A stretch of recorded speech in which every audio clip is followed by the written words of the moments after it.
Hi, this is Bob from Hobby Concepts, and today we are going to build this grand hauler. Now this video is designed for people who have never built a Tamiya truck before. We're going to take a grand hauler from the box up until a completely finished truck like this. We're going to build the very base version, which is pretty easy to do. We're going to go through it step by step and show you every little detail of building it. People ask me all the time, can I do it? Yes, you can do it. It's not that hard. You'll see on this video how it goes together, how the pieces fit, how the instructions work, the tools you need, the glues you need, pretty much everything to build this beautiful truck. I know it's a long video, but it's designed so that if you're building a truck, you can kind of go through the video and follow along with it. So anyway, I hope you find it useful. Let's get started. Hey, this is Bob here with Winston, and we just want to let you know about this video. Originally we tried to upload it as one video, 2.5 hours, and it kept freezing even though my base video was good, so maybe something to do with YouTube. So it's going to be split into 2 parts, and so you're going to want to watch both parts, probably about 1 hour and 15 minutes per video. So anyway, now let's get started. Okay, so for this video we're going to build a grand hauler, and this is the black edition, which has pre-painted body parts, and I selected that just because it's the easiest kit to build. No painting required. Very nice, straightforward truck. Let me just slide this lid off. If you haven't built a Tamiya semi-truck kit before, this is a great kit to start with. Everything inside is packed really well, and I'm not going to go through the packaging because I've done that on many other Tamiya kits, but there's the basic kit. Now, this was the package deal, so it came with a 10-channel radio. We're going to use that. It came with a 60 amp forward and reverse electronic speed control with a battery adapter. It came with shift and steering servos, and it came with a set of sealed ball bearings. So that's the basic package, and in the description to this video down below I will put a link to this package. It's available either in the black painted one or an unpainted one if you want to paint it yourself. Okay, the only other thing I'm going to use on the kit is a 55 turn motor, and I will explain that more as I go through it, but the stock kit motors really run the trucks a little too fast, so I usually select a different motor, and it's way easier to put in when I build it. Now, we'll talk about some of the things we need for building it. The first thing is I always use a muffin tin to put the parts bags into, the screw bags. So I've got a muffin tin here. I've also got a bread pan, which I use to throw the bigger parts that I've cut out just so I don't mix them up. The kit comes with a really nice little wrench and Allen driver and a couple other tools. But you will need a small and a medium-sized screwdriver with a JST tip. It's not really a Phillips because they're pointy. This is cut off at the top. Now this is a Tamiya screwdriver. They make screwdrivers in the 2 sizes that you need for the kits. I'll put a link to those in the description. Pretty much every other tool you need you'll have on hand. I like a pair of medium pliers. Sometimes for getting into small areas and holding parts. I like a pair of tweezers, and the other thing you'll need for sure is a set of side cutters that are flat on one side. Now they don't need to be super good, but the better they are, the easier it is. On my kits I use this is a side cutter from a company called God Hand. It's very, very expensive, but it cuts the parts off really, really nice. Most people don't need this because I build a lot of kits, but a regular plain old side cutter is just fine. Tamiya makes a really, really nice side cutter too. So that's the basic tools you need. You'll need a little bit of cement. We'll get into that as we get going. So I'm going to go ahead and unbox this kit, and then we'll start building it. Alright, before we start building, let's dive into a couple things. The first thing here is the manual. Tamiya makes some of the best manuals around. And the way this manual is set up, you can see a letter A here, and you can see parts bag A. So to do everything in step A, all the way up to here where it says B, you only need the parts that are in this bag. So we only have to open one bag at a time, which keeps the parts from rolling around on your desk too bad. The second thing is, in the back of the manual here, they have a layout of what we call the parts trees. So take, for example, let's just grab a parts tree here. And here's one of the parts trees. Shown right here. So if you're hunting for a part, if the instructions call for S1, you've got all these different trees and you can't find it, you can go back here, you can go to S1 and find the part. So that makes it real easy to find parts. And the third thing that Tamiya does on their manuals is all the screws are shown full size. So you can take a screw or a nut and you can lay it on the instructions if you're not sure like the length, then you can lay it and find the size. Okay, next thing is here's a little bag that's got some tools in it. So I'm going to open that up and just see what comes in there. Okay, it comes with that little wrench I mentioned. It comes with an Allen wrench. It comes with a E-clip remover. It comes with a little open end wrench. It comes with some thread lock and some grease. And then this little bag comes with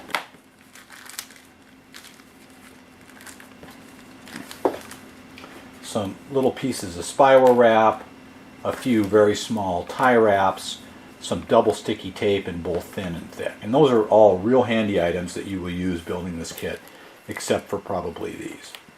So there's the tools that come with it. So now we'll take our first parts bag. I'm going to open it up.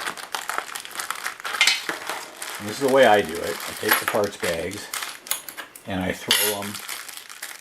I'm not even going to open that one. I'm not going to open that one. And I like to open these bags and throw them in my muffin tin.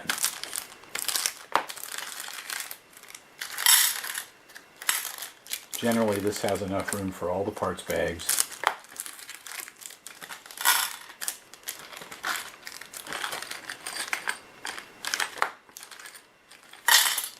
Okay, so there's my muffin tin with my parts in it. Now, the shocks and those and these, I really don't need a muffin tin. I'll throw those in the bread pan, since they're bigger parts. I'll throw this bag with metal parts in the bread pan, and I'll throw some more screws in here. So that gives me parts bag A, all ready to build my truck. And again, I use tweezers a lot to get the parts in and out of these. So now I've got my parts laid out, I can actually start building. The very first step is setting up the servos. And so I've got my package with servos here. And that's the only part we need. Most servos come with servo horns and stuff, which are not required because they are part of the kit. So this tree here has all the servo horns on it, and I want to just clip off these 4 here just to show you how this works.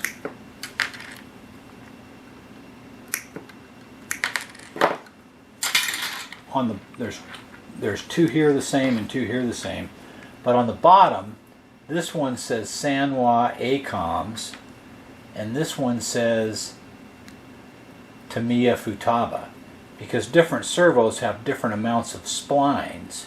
So the one we're going to use for these servos is the Tamiya Futaba one, which fits on the spline.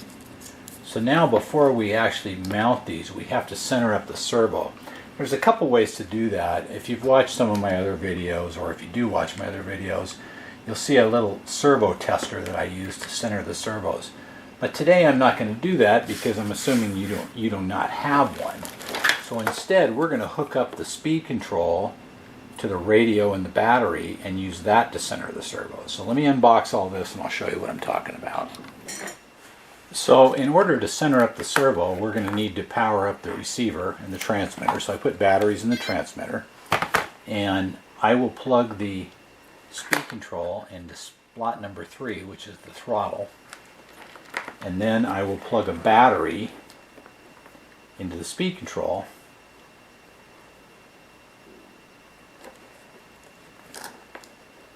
And that will power up the receiver. You can see the light on there.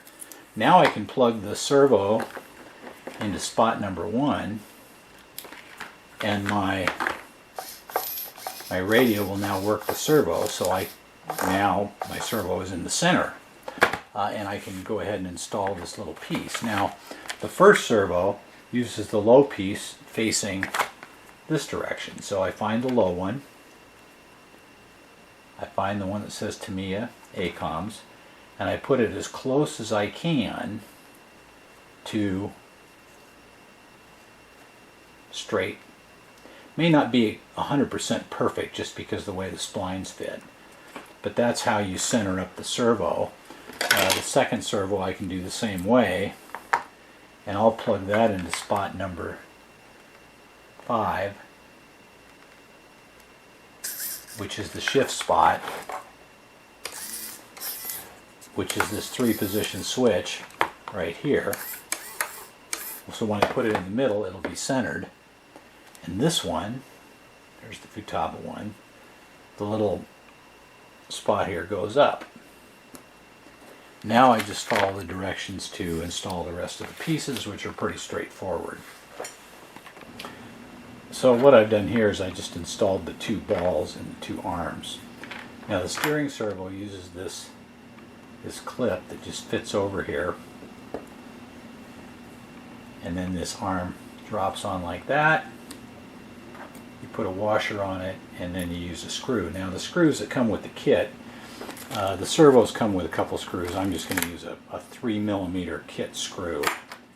Put a little tiny bit of thread lock on the end here, and put this in.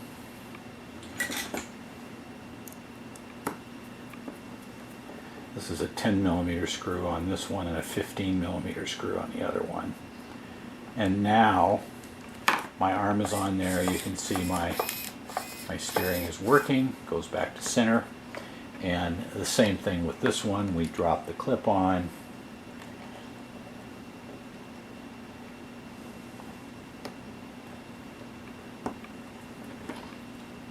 This piece has a line-up pin that goes on there, and then the only thing tricky about this one is this arm is adjustable for length, and I put it from the second from the furthest out, and drop a plastic washer on and put a screw on, again with a little bit of thread lock. Now the thread lock only goes on screws that go metal to metal. So this is threaded inside for this screw. You don't use it on plastic. Matter of fact, some thread locks will attack plastic pretty bad. So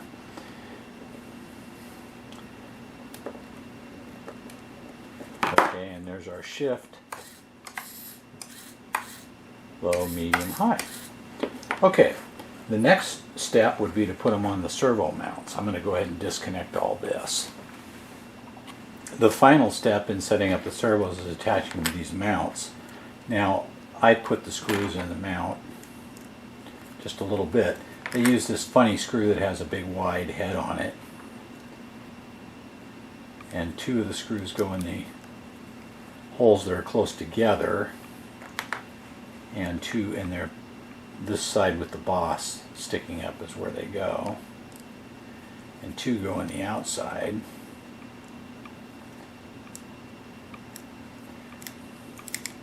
And then all I do is, servos are open on the end, so I just snap them over the screw. I don't know if you can see this any good or not, but they'll just actually snap right onto the screw, and then I can finish tightening it up.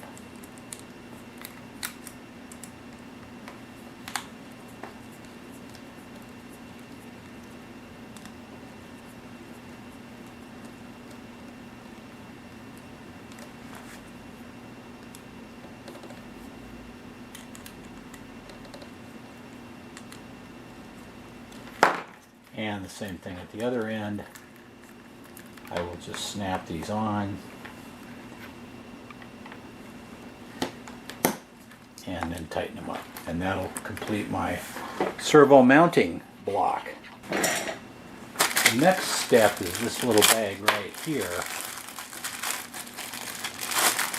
which has got the front and rear bumper mounts and a rear cross member. These are basically need a tiny bit of prep work before we put them in the frame. Now, you'll notice I'm clipping these parts off with my clippers, but in some cases you can see my clipper doesn't get down in there completely, so then I use an X-Acto knife to trim off the little remaining bump and make a nice smooth piece. That's just a good practice. It's not as big a deal down on some of these parts, but as you get up into some of the parts that show, you'll want to do that. So here, this just mounts like that and uses 4 3x8mm screws to hold it together. We'll put one in there right now. Do the rest off of camera. And then the rear bumper has got a recess for a 3mm nut, and you just need to press it in with something like a screwdriver, a pair of pliers, whatever. This is where I'm using a needle nose plier, and have to work it into that slot, and you press it in and it stays there, and that's so when the rear bumper, there we go. Okay, you can see that's pressed in there, so when you thread the rear bumper on, it's already captured. So I'll put the other one in and then we'll take a look at the frame. So here's the frame. These are packed in plastic, which I opened, and basically mount like this. What you do is you mount cross pieces all along here and then put the other side on. So I will just throw a cross piece on here. Mounts with a 3x8mm screw, self-tapping screw. Now there's a bunch of screws, and the tendency is to go, ooh, I'll use an electric screwdriver. No, don't do that. Do them by hand. You can feel how tight they are. They don't have to be super tight. Put another one here.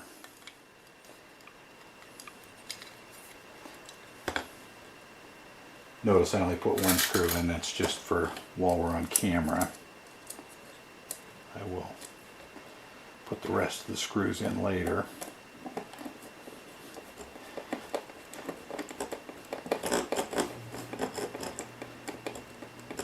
Okay, so that's what our cross members look like. Notice that this rib is facing up. Our rear bumper mount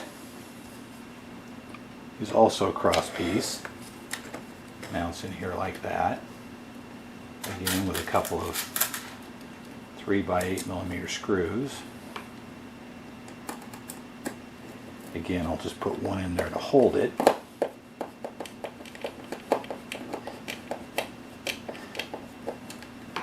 The front bumper mount mounts up in the front here like this. And the instructions show very clearly where everything goes. So that mounts up here like that. Then our block with the servos mounts. The steering servo goes up when we're looking at this side.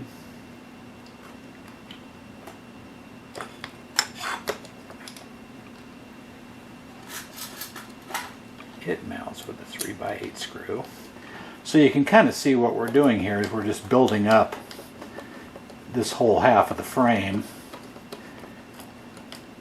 The front screw, the only difference, since it's on a slot,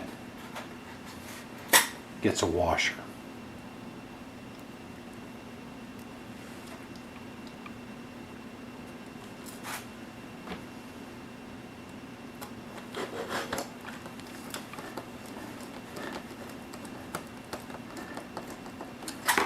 So you can see what we're looking like here. We've got these pieces.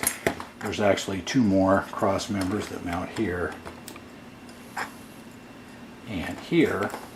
So I'll get all those screwed together and then we'll look at this rear part.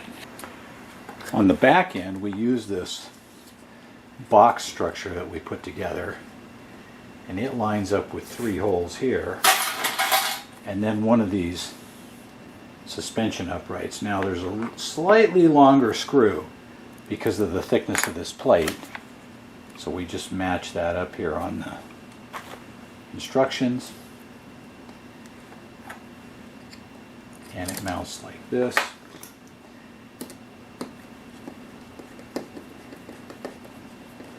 And as you can see, this doesn't take a long time.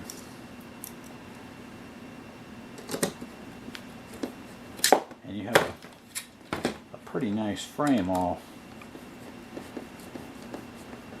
kind of ready to go, and then a standard 3x8 screw goes in the bottom here.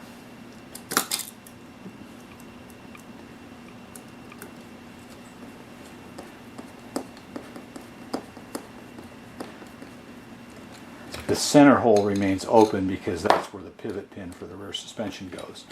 So now our frame is completely done. All the cross members are in, and all we have to do now is put this other side on.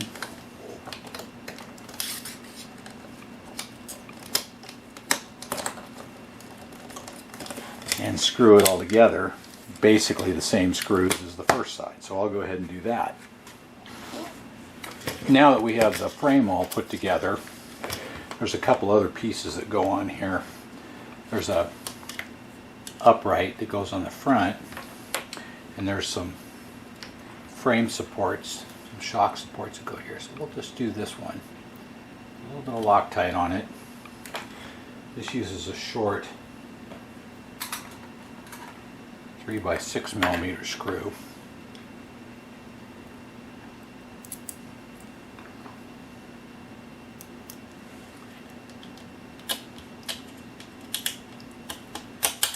Whoop.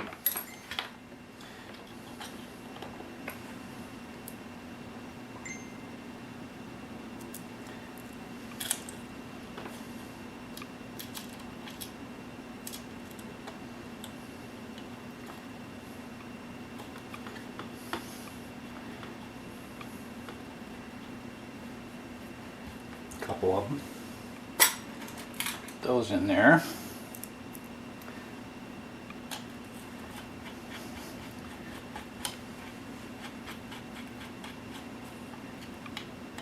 The frame itself is threaded for this. And then there's a couple of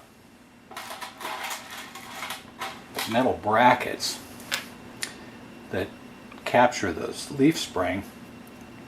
This has a bump on it, and I always face the bump away from the spring. It uses a slightly longer screw than the frame, and then there's a black plastic spacer here that mounts on it, and then that mounts into the front bumper mount. Since it's screwing into plastic, we don't need any Loctite. And the second screw just lines up here.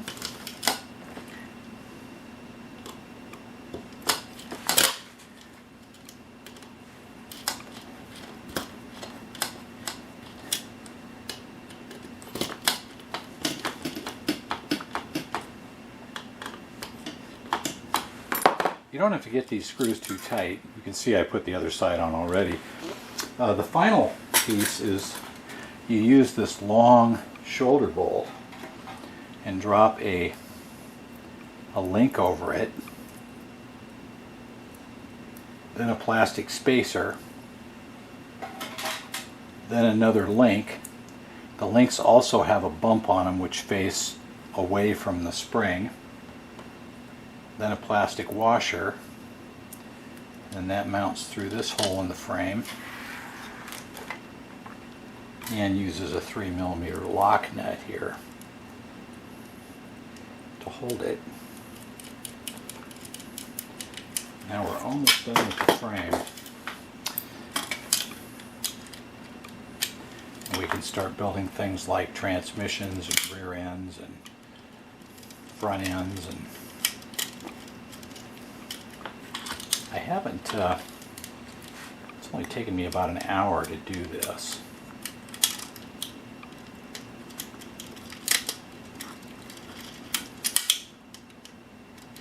Up to this point, so.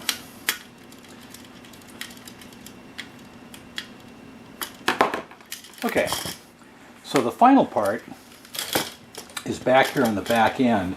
There's some little bump stops to keep the suspension from moving too far so the tires don't hit the rear fenders. This is kind of unique to the Grand Hauler, but they use this little rubber bump stop and it glues underneath this and then bolts to the frame. So I've got 4 holes here. We're going to add a little Loctite to them so they're ready to go.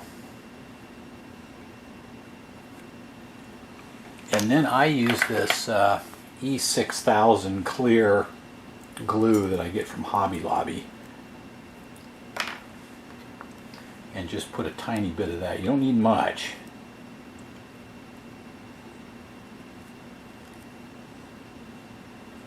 Tiny little bit of that. And then this screws down with a 3x6 screw.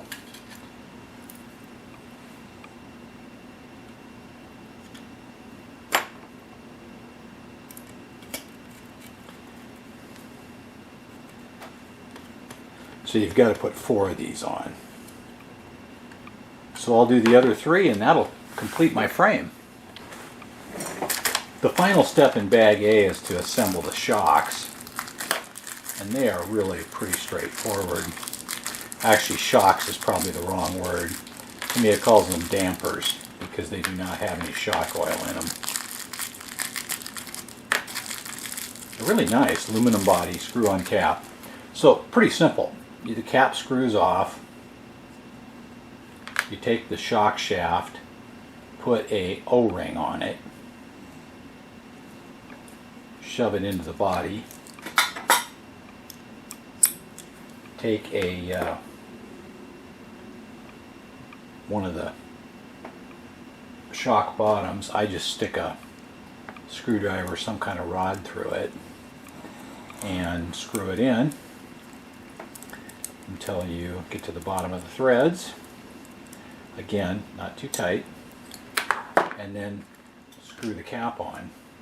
Now, I always use a little tiny bit of Loctite. I found this out the hard way, that you want to Loctite these caps on. And there's the shock. Damper.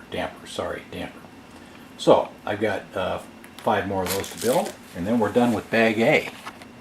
While we're still on bag A, there are a couple more things to do.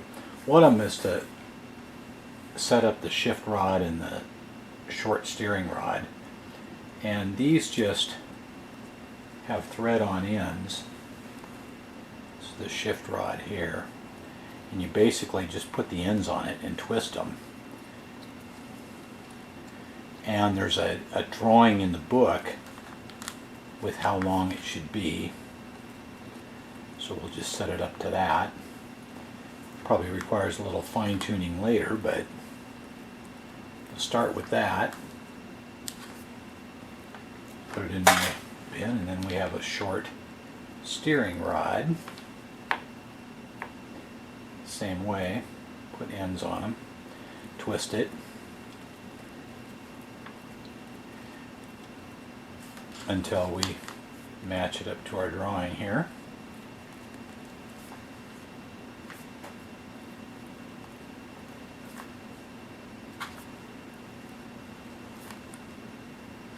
Go.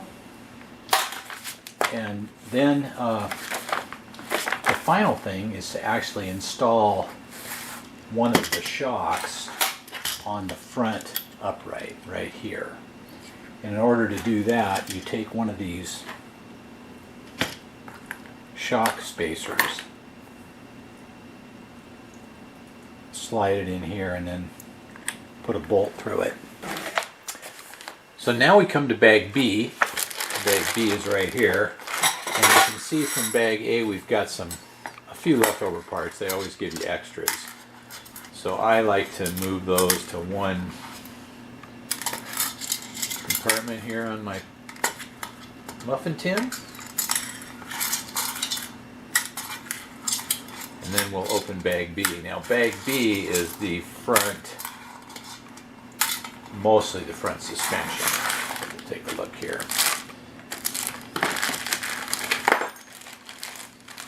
So yes, we have the front axle, steering rod, some ends, a set of leaf springs for the front, and then a couple bags of screws and hardware. So we'll get those in our muffin tin, and we'll build the front end. This is actually pretty simple. I don't know that I've really showed this a lot on YouTube before, so we'll kind of go through it a little bit. The first thing is to mount the springs. There's an indent point on the bottom of the axle, and then one of these aluminum plates goes on top, and a U-bolt comes up from the bottom on each side. And then on the grand hauler,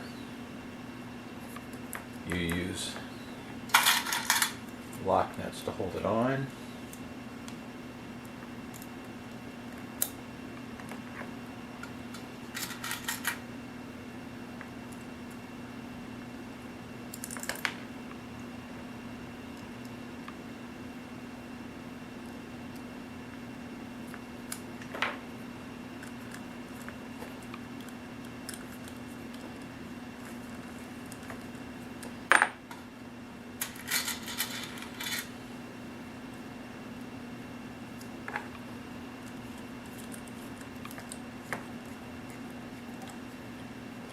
Now I'm not doing these really tight, I'm just kind of barely snugging them up.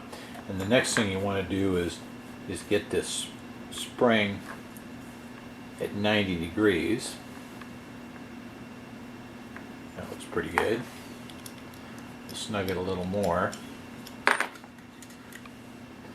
And then there's a little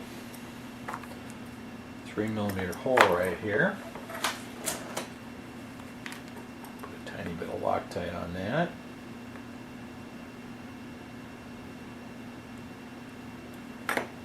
And this spring hanger and a short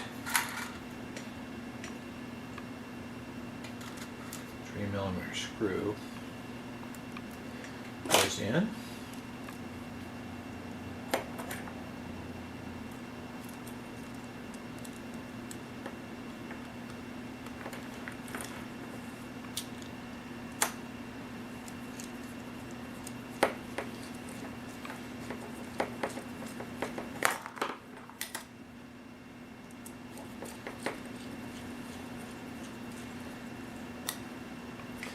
Okay, I'll snug those up and I'll install the other side. I added the second side there and it's ready to go. Now, right now the Tamiya instructions show installing this on the chassis.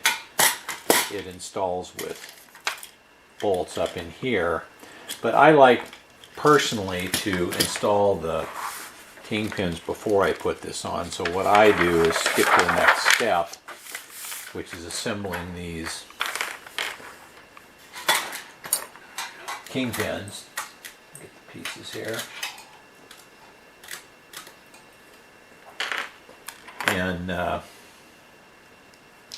And installing them on the front suspension and then putting it on.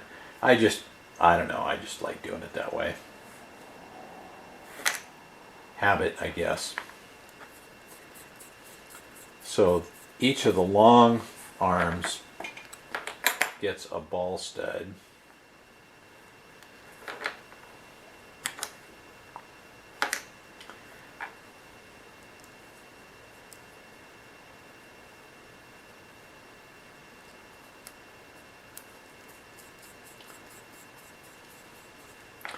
And then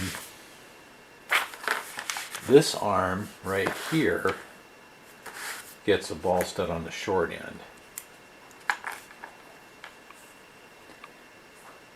And even now, after all the trucks I've built, I have to refer to the instructions to remember which one gets which. Alright, so we'll get those fixed up.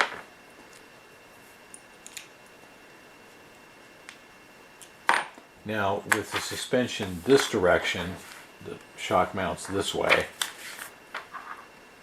the one with the two balls goes here.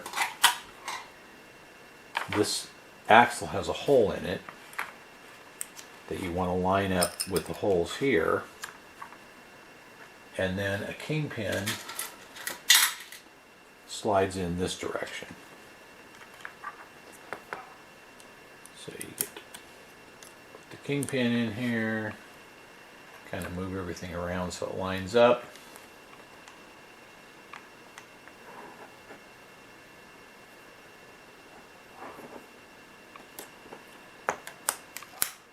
And then put one of these little snap clips on there to hold it.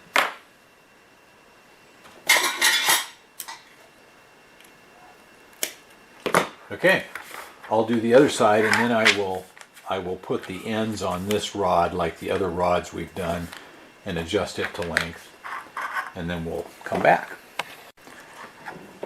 So I've got these steering knuckles mounted. The shaft is complete, and snap it on. Now for final adjustments on this, what I like to do is have a little tiny bit of toe in on the front end. Okay, my mat here has got lines on it, so it makes it pretty easy to see. Not very much, just a tiny bit. If you have toe out, what will happen is your truck will wander like this. So a little bit of toe in works. So now I've got this installed. Now I can install this on the frame. I just find it easier to put that together off. And you use these short little shoulder screws and a lock nut.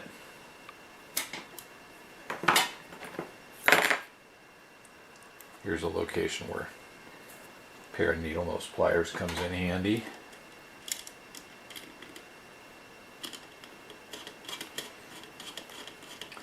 So you use a short shoulder screw on the front and the rear on each side.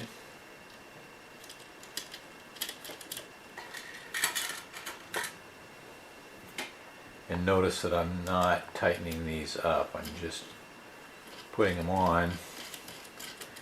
And then the shock, damper, just fits down into here, and you use another short one in here.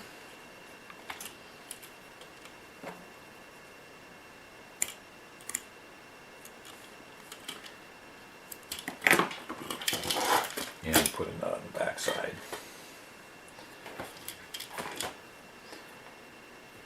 Now, I know you can't see that very good, but let's see if I can see it. The nut right here, the bolt.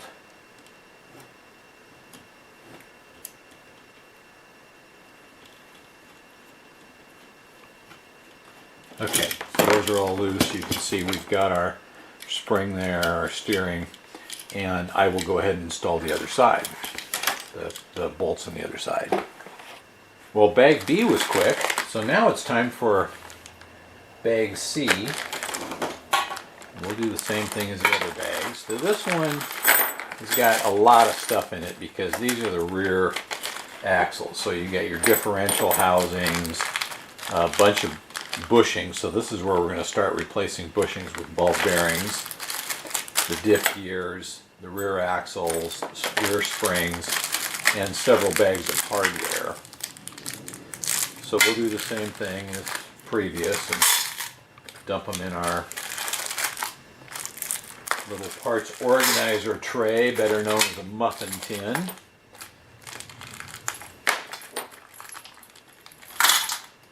These used to be $1 at the dollar store. Now I think they're $1.25. Oh well, I stocked up early. So the first thing to do is assemble. Get out of the way here. Okay, we'll dump this one. Now you'll notice that in the Grand Hauler kit, Tamiya actually provides some ball bearings. I will use these in select locations, but the difference between the ball bearings in the ball bearing kit and the ball bearings that Tamiya provides is the bearings in the kit. You can see this blue Teflon seal, and the Tamiya bearings do not have a seal on them. So the sealed bearings are better. They keep dirt and water out. But it is acceptable to use the non-sealed bearings in a place where they are not exposed to water or dirt. So in other words, on the rear axle, the outer bearing needs to be a sealed one, and the inner bearing can be an unsealed one, and these bushings you can just toss. So let me get my desk organized and we'll start putting this together. So the first thing is to assemble the rear springs, and we need these spring pads here.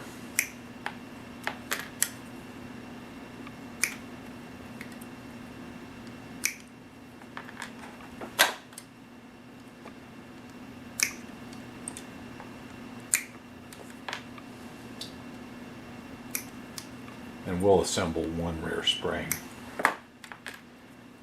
So the pad's just the upper part fits over the top. The bottom one has got two little bosses molded in here, and it goes towards the spring. Those are alignment bosses. And then we put a U-bolt over here and a plate on the bottom and lock nuts. Get used to this after a while.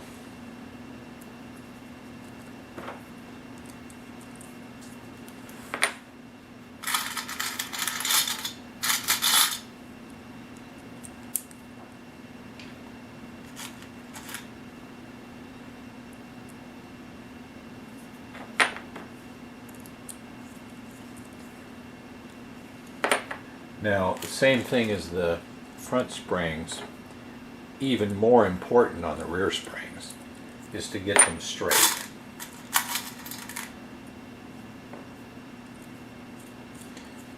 So we'll get these a couple of these snugged up a little bit, just barely.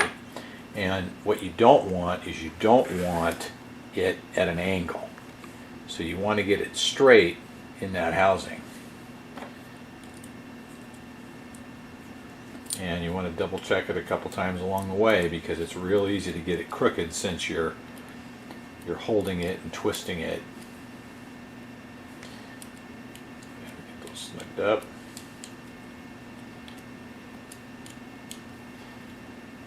See what I mean about this little Tamiya wrench they give you? It really works good. Okay, that one's good. And then each end gets a spring pad, which just mounts in like this, and another shoulder bolt holds it, and a lock nut. And one of those goes on each end. The only thing that's important is that the nuts are on the same side of the spring when you're done. So I'm going to assemble this other one, we'll come back. So with these rear springs assembled, we now find this really long 3mm screw and these spacers, a couple of them, and a lock nut, and they go through here. Spacer fits in there. Now the nuts want to be facing in, and then this goes through our empty hole back in, out the other side, same thing, nuts face in,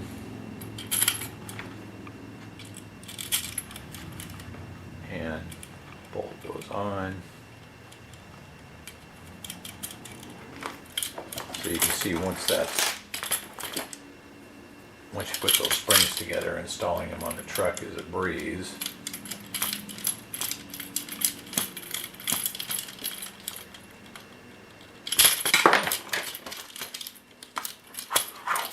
Just like that. Alright, so the front suspension and the rear suspension are on. So now it's time to build the rear axles. Let me organize the parts, and I want to talk about that for a minute. So here's the parts for the rear axles, and I have got a separate video on how to assemble these. So I will add a link down below in the description on how to put these together. Just a couple of little things I want to make a quick note of is I did talk about the ball bearings, and I talked about the sealed bearings and the non-sealed bearings. So here's a case where if I have a non-sealed bearing, I might use it on the inside where it's no chance of getting dirt, and then a sealed bearing on the outside. Of course, the bearing kit has enough bearings for the whole truck, so you might just want to put sealed bearings everywhere. But I never use the bronze bushings. I always get rid of those.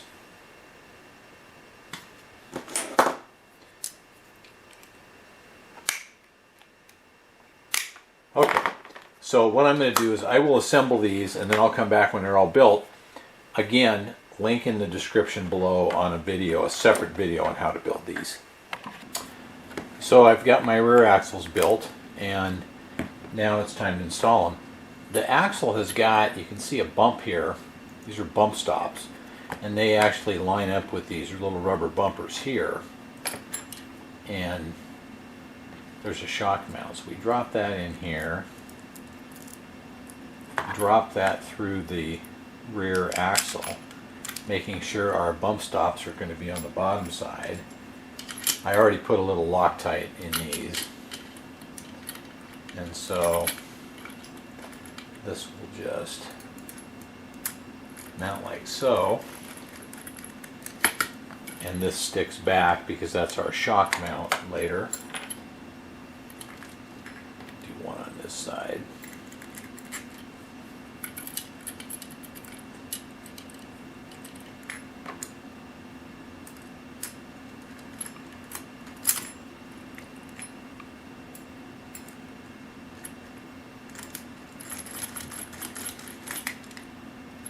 And I didn't really tighten this, and I only put one bolt in.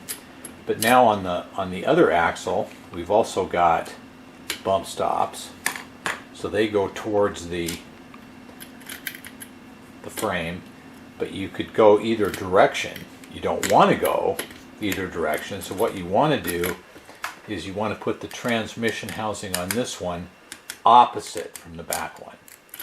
So not like this, or on the same side, but like this, on opposite sides with the bump stop down. And we'll do the same thing. We'll put a bracket and a bolt.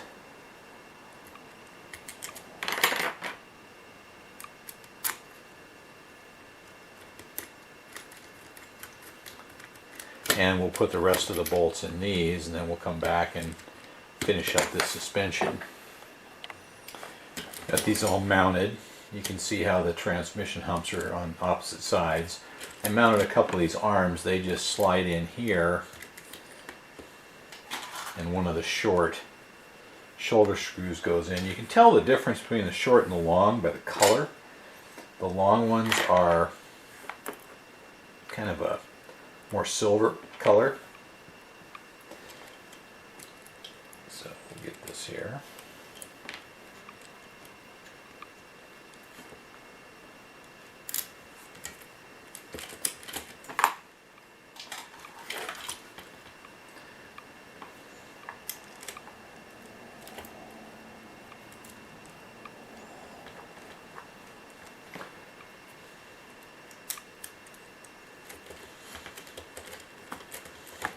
Now, one thing you want to watch for when you install these is it's easy to accidentally have this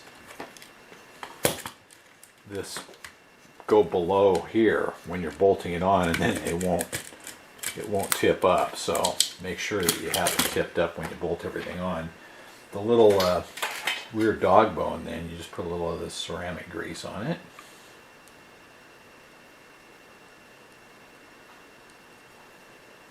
Now, the long screws hold this on. So we'll just pull this up, put the screw in there, we'll get another long one, get the dog bone in place.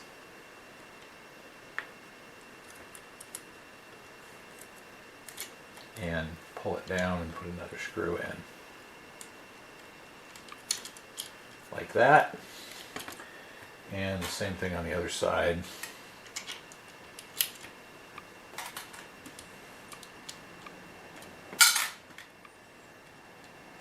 And these use the flat washer. So we'll put a little bit of Loctite on these.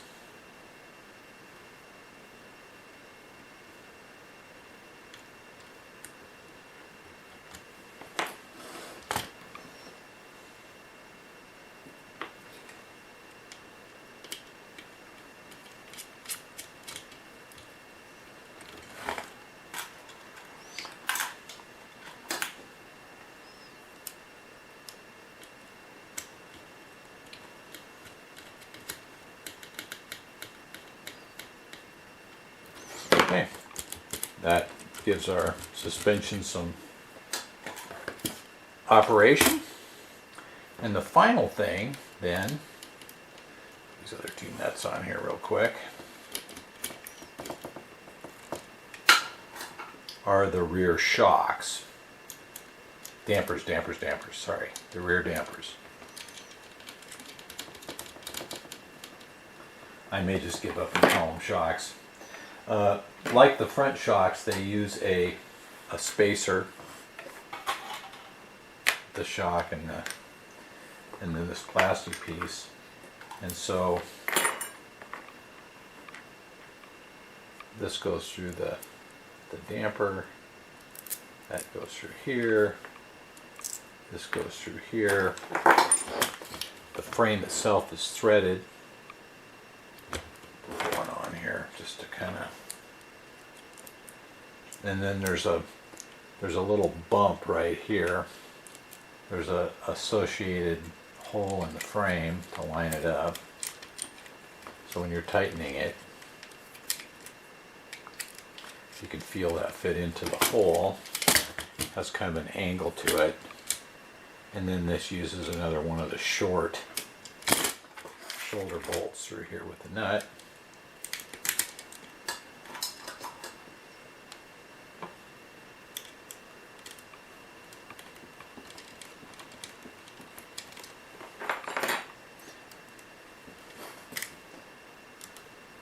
And that finishes up, well, 3 more of those, and that'll finish up the rear end. So I'll go ahead and put those on. And that completes bag B or C. You see our rear suspension is there, front suspension's there. Chassis is looking pretty close to complete. So the next bag is bag D. Bag D is the transmission. So we've got the transmission halves, we've got the bag, we've got sets of gears, and then somewhere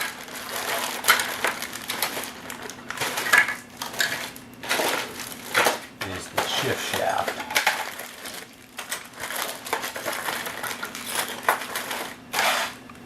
Which I will dig out. They always pack it separately.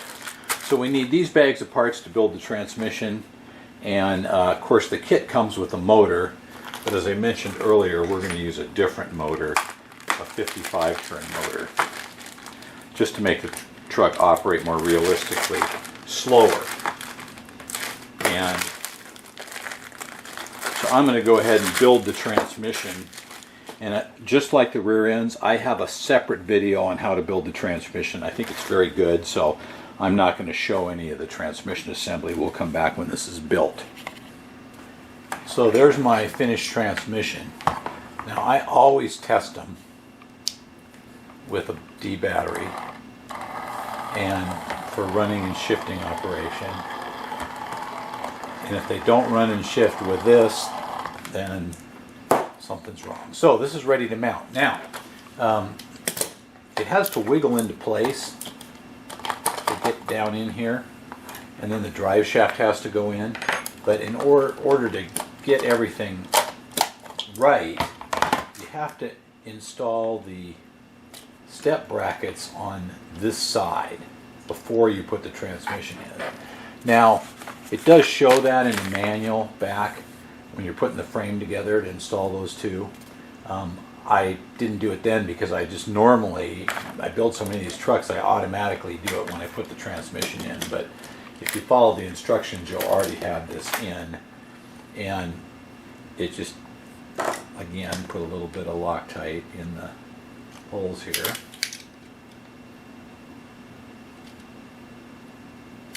And the reason for this is the transmission sticks out so far underneath on this side because of the shift rod. You can't get a screwdriver up in there to put the screws in. That's why they put these on first. And so we'll go ahead and throw these on, and I'll be right back. Okay, you can see those mounted. So now I'm going to put a little Loctite in the holes for mounting the transmission. They're the ones right in front of these step brackets. And wiggle the transmission into place. Then I'll take the drive shaft here and put a little bit of ceramic grease on it.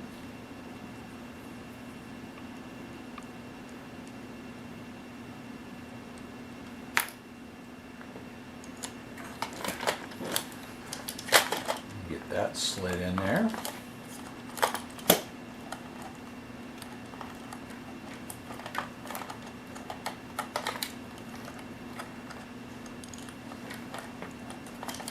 Like that, and then mount the transmission down with 4 3x6mm screws.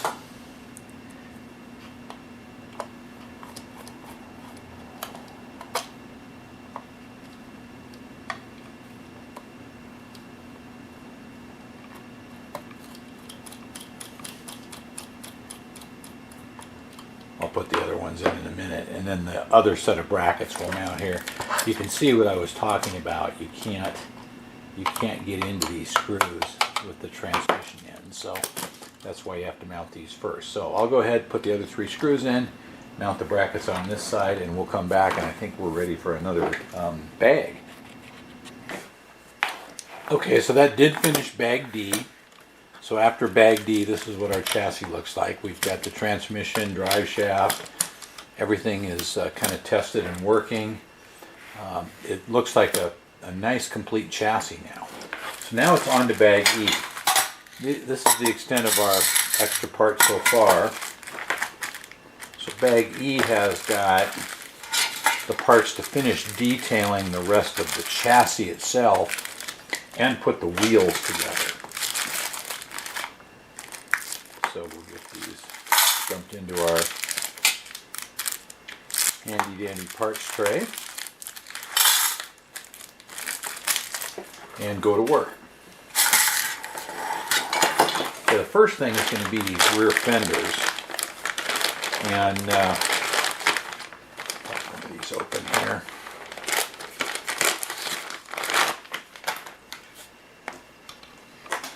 And cut this fender off. Now the fenders, of course, this is a Tamiya Black Edition grand hauler, so the parts are actually painted in metallic black and then overcoated with a clear flat. Makes a really beautiful finish. It's machine done. They're perfect. One thing you'll notice, even when I cut the parts off with my clippers, which cut them off perfectly, there's still a nub here. The reason for that is Tamiya runs the plastic sprue in sideways, so it's not showing on the side of the part. So you actually have to cut them twice to get the sprues off, the nibs off. And even then, because of the thickness, I need to kind of use a knife to clean them up. Now Tamiya does do one thing nice with this kit, is they use black plastic and then paint it black. So when you cut this away, you don't get white plastic showing through underneath. And they've molded it. I love Tamiya, they do such beautiful work. They've molded it so the area where the sprue goes in is on an unseen side of the part. It's on the bottom side of the fender, not the side. So when you clean that off, it makes a perfectly clean fender. Now the fenders mount, the frame's threaded. We'll do our normal little bit of Loctite here.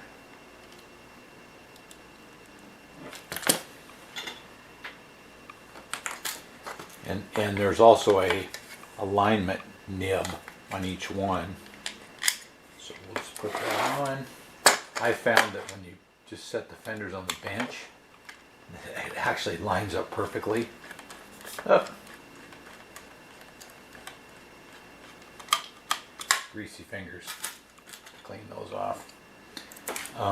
So it makes it real easy to mount the fenders on both sides. Now also the Grand Hauler kit comes with two sets of fenders. It comes with these nice full coverage fenders, which is what I always use on it, but it also comes with a quarter fender and a mud flap if you'd rather go that way. So, okay, here's the fender. I will put the other side on.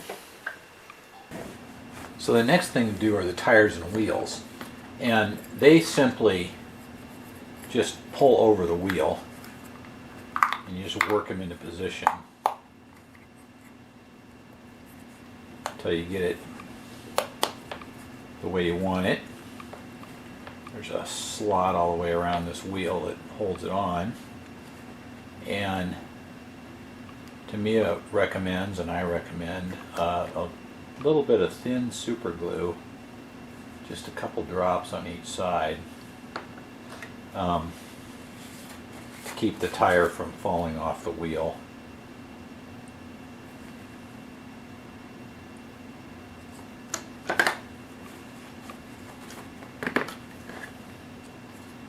So this is a front wheel, front tire and wheel. And the rears are two pieces. I've already put these on and glued them. They have an alignment pin here that lines up with the wheel.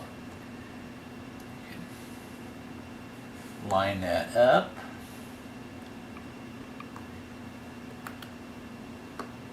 Like that.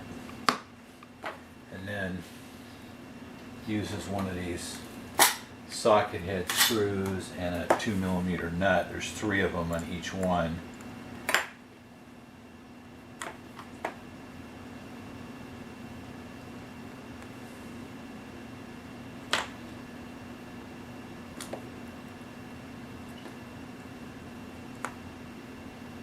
To hold them together. So when you put the 3 in, you've got an assembly just like this. So the final step in bag E are the side steps and the fuel tanks, and I've got those parts cut out here. We'll do the side step first. It just has a bottom plate that's held in with 2 screws. Get those in there.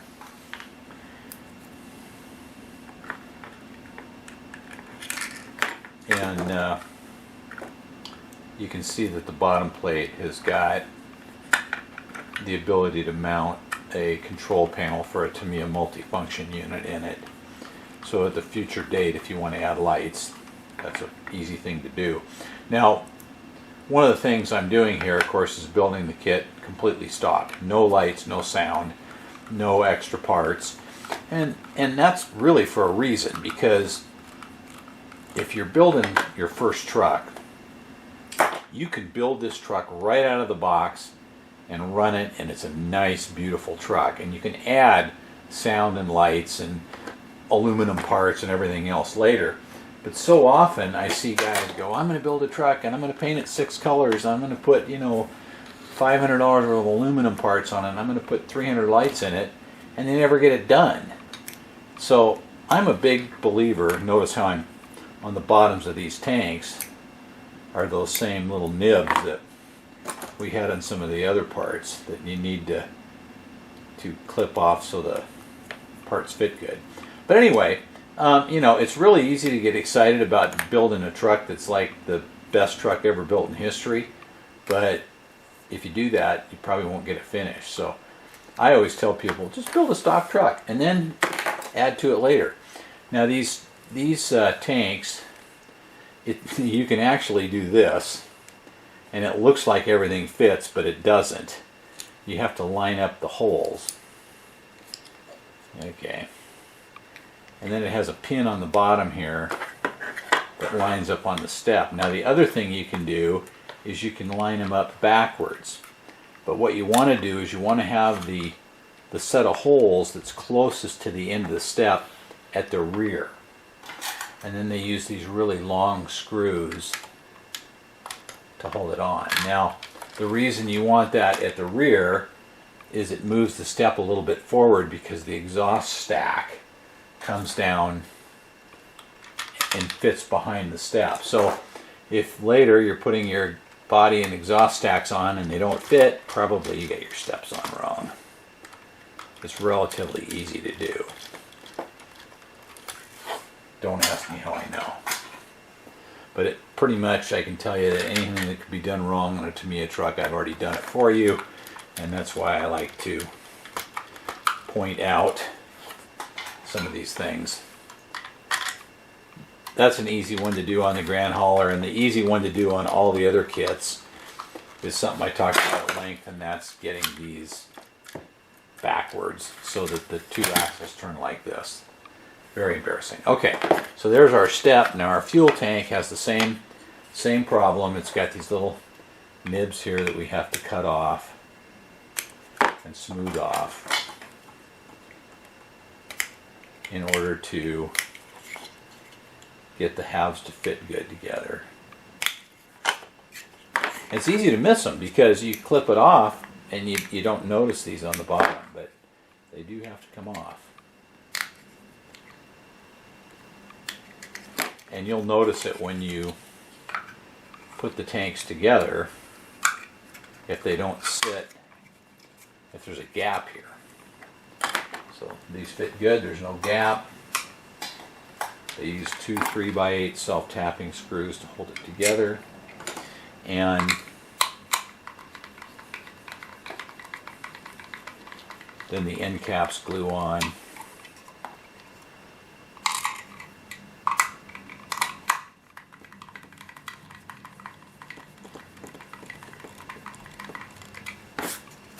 Now the end caps have the same issue. They have these little nibs here that you need to cut off.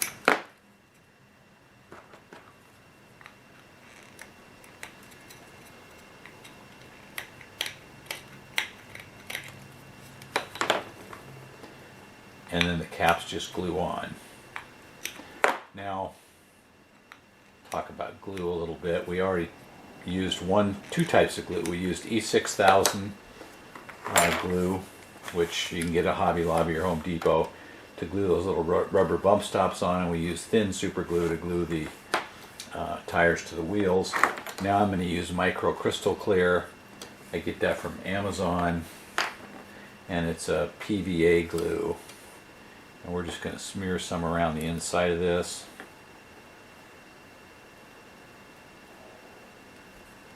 It's got a couple of alignment marks inside. Do the other end.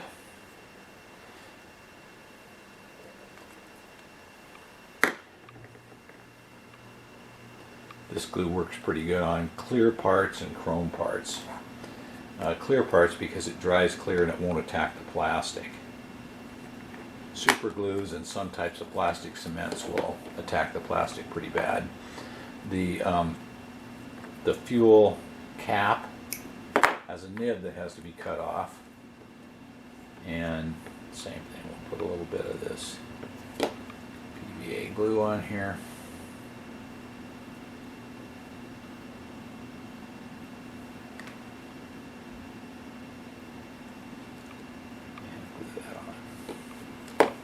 Okay, and then that just screws onto the frame like this. 2 screws here and 2 on the bottom. You can see I did this side already.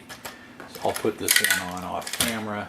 And that finishes bag E, and we'll move on to bag F. So there's our chassis up through bag E. Basically it's runnable, drivable, except for the radio gear.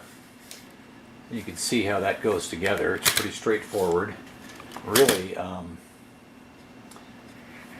really a nice thing to build. They're fun to build, and that one looks pretty good. So the next thing is bag F. Now I already opened up bag F and dumped it into my little parts bin. The first thing on bag F is the rear bumper. So let's take a look at that. We've got this big tree here. It's got all kinds of good stuff on it. But there's our rear bumper. And so we'll just kind of cut this out and take a look at it.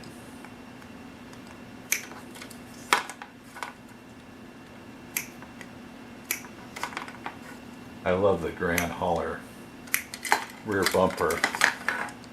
It really looks nice.